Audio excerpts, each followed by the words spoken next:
కలను కంటూ కూర్చున్నా నిజమే క్షణమెదురయ్యేసరికి ఇంతగా మారాలా?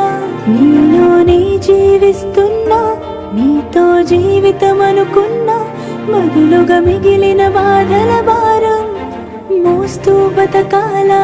ఇరుగురు కన్నా ఈ కలలు చెరియొకరైనా ఈ కథలు నేరం చేసిందెవరు అంటూ అడిగే ప్రశ్న మిగలాలా? మనదనుకున్న రేపటిలో మనమేమయ్యామింతటిలో సాయం చేసే బంధం బంధించేస్తే వద్దని చెప్పా